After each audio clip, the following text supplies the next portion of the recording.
Est-ce que vous avez déjà commis des erreurs dans votre vie? Ok, alors je vais faire passer le micro et vous allez me raconter vos erreurs. Ouh, là je commence. Voilà, j'espère qu'il ne vient pas vers moi. Hein. Donc on a tous finalement de quoi faire. Hein. Qui c'est qui est d'accord? Ok. Normalement tout le monde devrait lever la main. Il faut parfois être un tout petit peu courageux pour reconnaître que dans notre vie, tout n'est pas toujours simple. Et si ce n'est pas simple dans notre vie, c'est souvent à cause de nous, pas seulement à cause des autres, mais aussi à cause de nous, des choix qu'on fait, des décisions qu'on prend, qui ne sont pas toujours les plus justes. Et il nous arrive à tous, même si on est chrétien, alors on pêche de moins en moins, parce que nous ne sommes plus des pécheurs pratiquants, en tout cas on essaye, mais quand même ça nous arrive encore. Donc mon souhait pour vous, c'est qu'en rentrant tout à l'heure à la maison, que vous essayez d'être en paix, d'accord? Engueulez pas le premier qui vous tombe sous la main, parce que le pasteur vous a agressé au culte, d'accord? Donc soyez paisibles, vraiment. Ok. Tous les personnages de la Bible, du commencement avec Adam jusqu'à Paul et les disciples et Paul, ont tous commis des erreurs. Il n'y en a aucun, à part Jésus, qui était parfait. Et le pire, c'est que dans la parole, on nous le raconte. Parce que finalement, on aimerait bien niveler les choses en disant, ben oui, c'était des hommes et des femmes qui étaient parfaits, alors qu'en réalité, la Bible ne cache rien de leurs défauts ni de leurs péchés. Il faut le savoir. L'avantage que nous avons, comme eux ont pu le vivre, c'est que Dieu est un Dieu de grâce. Amen. C'est que le passé, il peut rester passé. Et qu'on n'est pas obligé de le trimballer comme des casseroles tout au long de notre vie. Le problème, c'est que souvent, une fois que tu as fait un truc, ou que tu as vécu telle chose, ça te colle à la peau, comme le sparadrap du sketch. Tu veux t'en débarrasser, tu n'y arrives plus. Vrai ou pas? Moi, je crois que c'est vrai. Pendant des années, je vais vous le dire, quand on parlait de moi ailleurs, pas ici,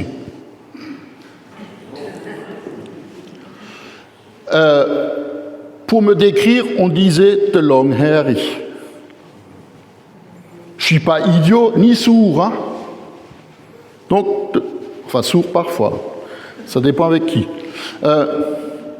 Mais vous comprenez, je veux dire, si Bouvy savait tout ce qu'on raconte sur lui, non mais il a l'avantage, c'est qu'il n'entend plus très bien, donc ça va, quoi. Mais on traîne tous des casseroles. Et parfois, ça nous colle, je l'ai dit, ça nous colle à la peau et on n'arrive pas à s'en débarrasser.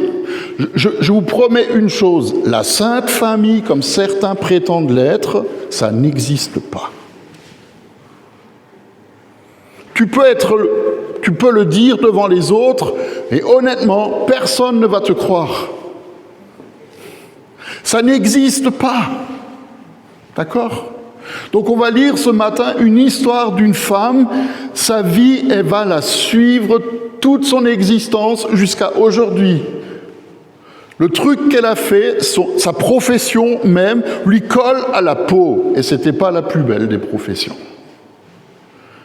Et c'est un texte, c'est une histoire dans l'Ancien Testament, dans le livre de Josué, 2e chapitre, qu'on va écouter, qui concerne Rahab, la prostituée.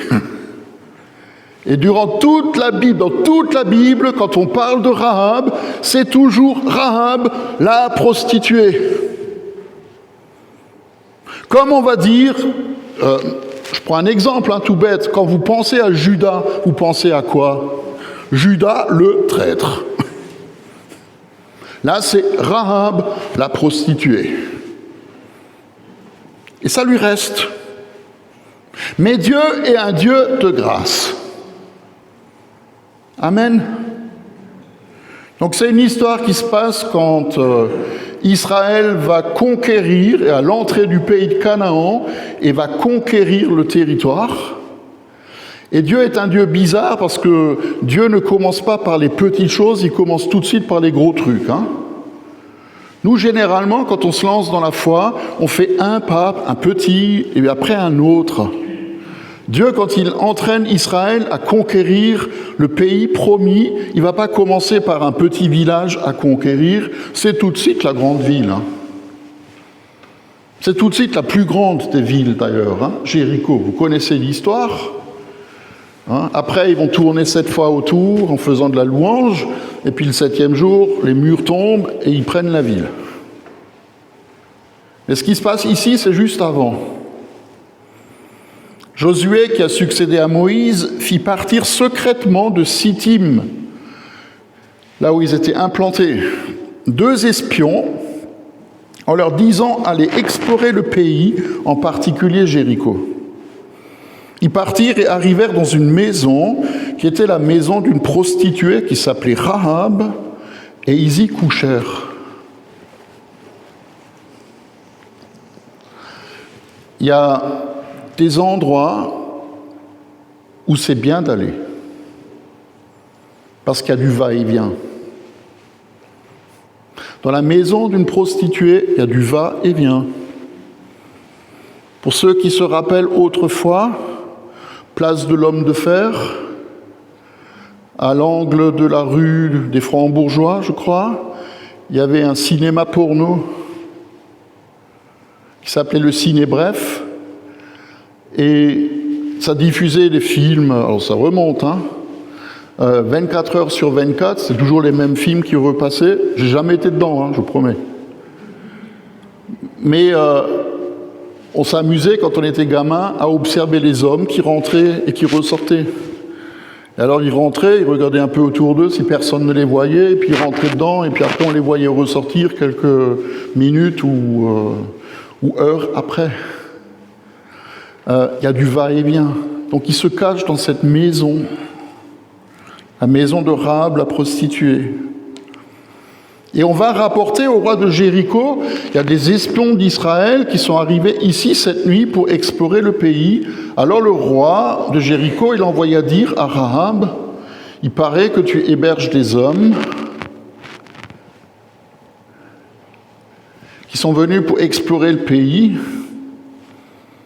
Et la femme a pris les 2 hommes et les cacha, puis elle dit au roi, au serviteur du roi, il est vrai que ces hommes sont arrivés chez moi, mais moi, je savais pas d'où ils venaient. Et au moment où on allait fermer la porte de la ville, à la tombée de la nuit, ils sont sortis et je ne sais pas où ils sont allés. Dépêchez-vous de leur courir après, et peut-être que vous allez les rattraper. Mais elle avait fait monter les espions sur le toit et les avait cachés sous des tiges de lin qu'elle y avait arrangées. Ces hommes les poursuivirent par le chemin qui mène au gué du Jourdain et on ferma la porte après leur départ. Avant que les espions se couchent, Rahab monta vers eux sur le toit et leur dit « Je le sais, l'Éternel vous a donné ce pays. La terreur que vous inspirez s'est emparée de nous et de tous les habitants du pays tremblent devant vous. En effet, nous avons appris comment, à votre sortie d'Égypte, l'Éternel a asséché la mer devant vous et comment vous avez traité les rois de Gog, les rois des Amoréens, Simon et Gog, que vous avez exterminés. En apprenant ces choses, nous avons perdu courage et notre esprit est abattu devant vous, car l'Éternel, votre Dieu, en haut dans le ciel, est aussi le Dieu qui est en bas sur la terre. Et maintenant, je vous en prie, Jurez-moi par l'Éternel que vous aurez pour ma famille la même bonté que moi j'ai eue pour vous. Donnez-moi l'assurance que vous laisserez vivre mon père, ma mère, mes frères, mes sœurs et tous les leurs, et que vous nous sauverez de la mort. » Et ces hommes lui répondirent, « On le jure sur notre propre vie, que si tu ne nous dénonces pas, tu auras la vie sauve. » Alors elle les fit descendre avec une corde par la fenêtre, car la maison qu'elle habitait était sur la muraille de la ville.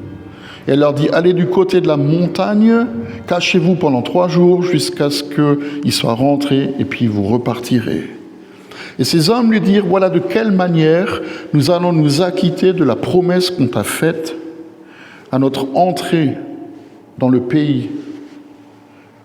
Attache une cordelette rouge à la fenêtre par laquelle tu nous auras fait descendre, et rassemble dans ta maison ton père, ta mère, tes frères, tes sœurs et toute ta famille, et vous aurez la vie sauve. » Je résume. Alors elle prit congé d'eux, ils s'en allèrent, et elle attacha la cordelette rouge à la fenêtre de sa maison. J'adore cette histoire. J'adore cette histoire. Cette histoire de cette femme prostituée qui aura la vie sauve, elle seule, quand Israël viendra prendre Jéricho, parce qu'elle a cru en la parole de ceux qu'elle avait cachés. Amen. Pourquoi j'aime cette histoire ? Parce que l'Éternel transforme une vie qui va en transformer d'autres. Parce que l'Éternel, le Seigneur qui est en haut dans le ciel, est aussi le Seigneur qui est en bas sur la terre. Et qui écoute et qui voit et qui entend ce que les hommes disent et font. Vous savez, Rahab, on la retrouve dans le Nouveau Testament, dans la lettre aux Hébreux, qui est le grand chapitre, le chapitre 11 de Hébreux, qui est le grand chapitre des héros de la foi. On nous dit que c'est par la foi que Rahab, la prostituée, n'est pas morte avec les non-croyants parce qu'elle avait accueilli les espions avec bienveillance. Dieu voulait, pour cette femme, faire quelque chose de particulier, à tel point qu'elle a eu, elle et les siens, la vie sauve.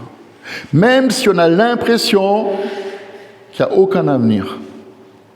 Même si tu as l'impression que tu es bloqué dans ta vie et que tu ne sors pas du trou dans lequel tu es, il y a un avenir.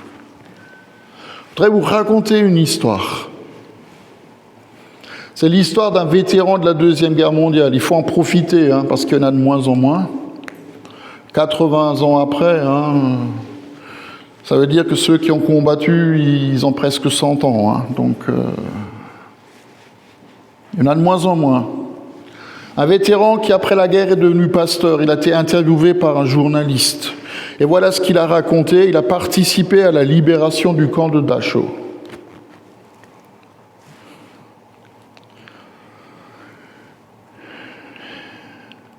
D'ailleurs, je signale juste en parenthèse que ce sont les mêmes qui sont passés par Macuilaire en 1945. Il a participé à la libération du camp. Il a vu des centaines de corps entassés les uns sur les autres de manière méthodique. La tête ici, les pieds en bas. La tête ici, les pieds en bas. La tête ici, les pieds en bas, etc., etc. Pendant 2 heures, il a dû transporter des dizaines de cadavres de l'endroit où ils étaient pour aller les enterrer ailleurs. Et pendant 2 heures, il est passé par tous les sentiments humains possibles. Évidemment, le dégoût, la pitié, la honte, la haine et la rage. Il a dit, tous ces sentiments qui venaient en moi, ils venaient, ils repartaient, sauf la rage, elle était là tout le temps. tout le temps présente. Puis un de ses camarades, il a dû accompagner une dizaine de gardes SS pour un interrogatoire dans un autre endroit du camp. Et quelques minutes après, ceux qui transportaient les cadavres ont entendu le bruit d'une mitraillette. Puis le soldat, il est revenu avec le canon qui fumait encore et il a raconté aux autres, ils ont essayé de s'enfuir. Et le journaliste lui a posé la question si quelqu'un avait demandé des comptes à ce soldat, et le vétéran a répondu non, et c'est ce qui m'a troublé. Et je sais que ce jour-là, Dieu m'a parlé. Il m'a parlé de deux façons. D'abord parce que j'ai vu l'horreur du camp. Je ne pouvais pas gérer ce que je voyais. Je ne savais pas que le mal absolu pouvait exister, mais là, ce jour-là, je l'ai vu. Et j'ai voulu, à ce moment-là, prendre la décision que je passerai le reste de ma vie à faire l'inverse, à essayer de faire le plus possible le bien. Mais la deuxième raison, c'est l'histoire avec la mitraillette. J'avais la nausée, rien que de penser qu'on aurait pu me demander à moi d'emmener ces SS à l'interrogatoire, et parce que j'aurais sans doute fait la même chose que mon camarade. La bête qui était dans ces gardiens, elle était aussi en moi.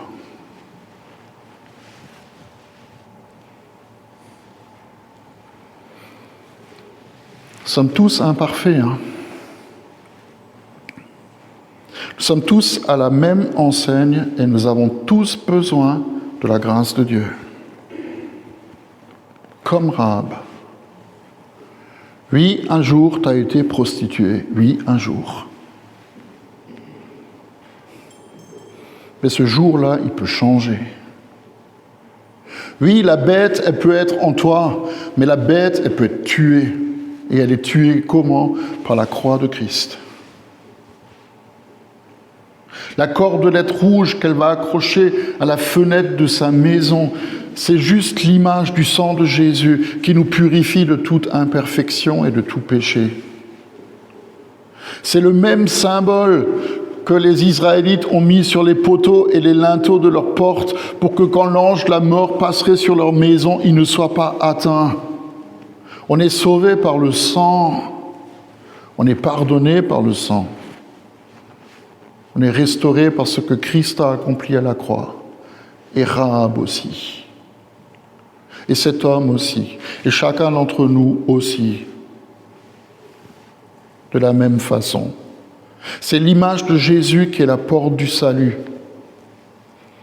En Jean 10, il est dit qu'il est la porte et que celui qui entre par lui, il sera sauvé.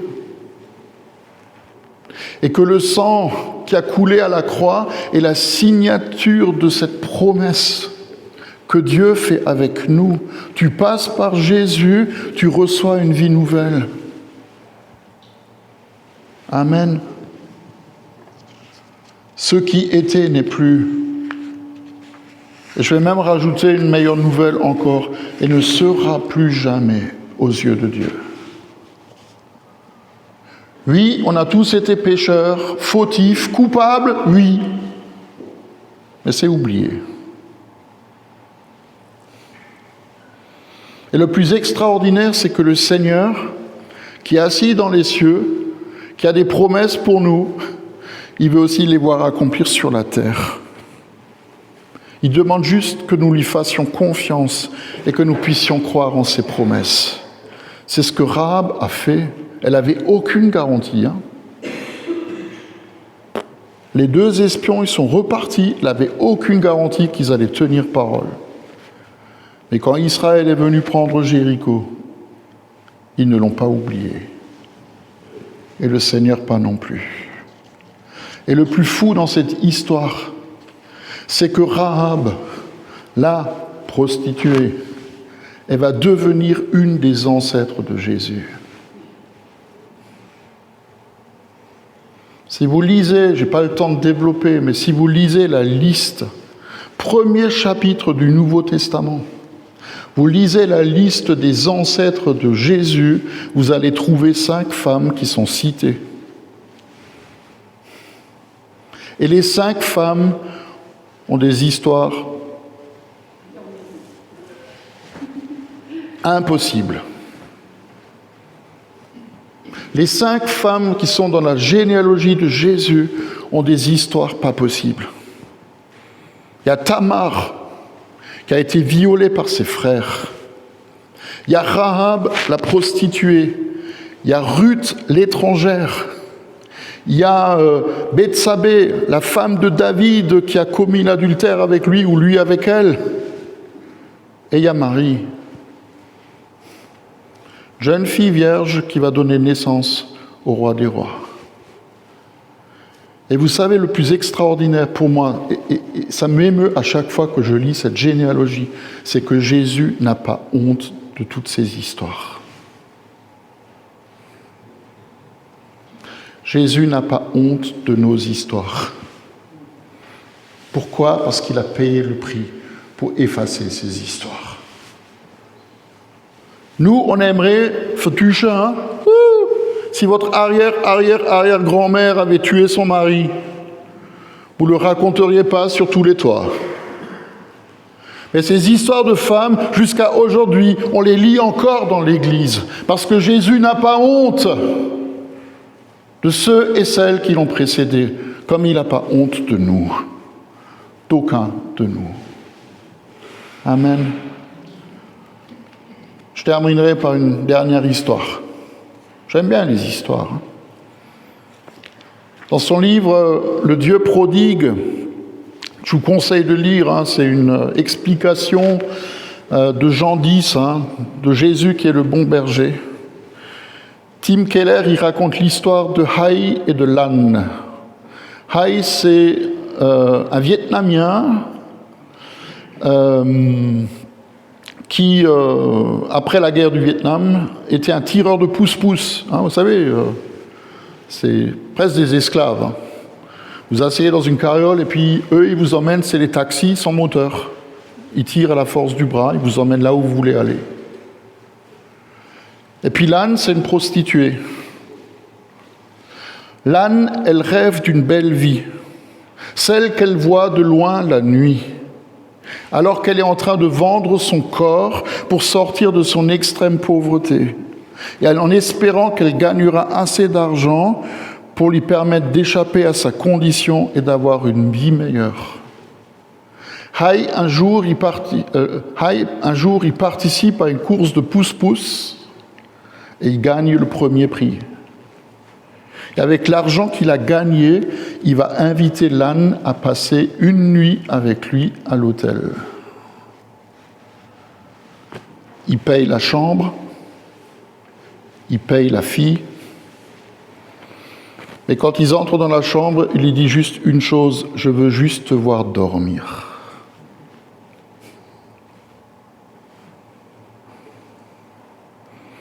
Au lieu d'utiliser son argent pour abuser de son corps, il veut lui offrir pour une fois une nuit normale dans le monde dont elle rêvait. Un monde où elle peut enfin être elle-même. Au début, elle trouvait ça bizarre, puis petit à petit, elle a compris qu'il ne cherchait pas à la manipuler ou à profiter d'elle, mais juste à la servir et à lui offrir ce dont elle rêvait. Et ça a commencé en elle un processus de transformation qui lui a permis de sortir de sa misère et d'épouser Hai.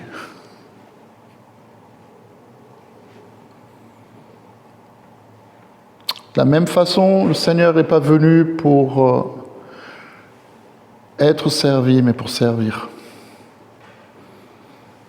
Et pour lui donner tout ce qu'il avait, pour que nous ayons une vie meilleure. Amen.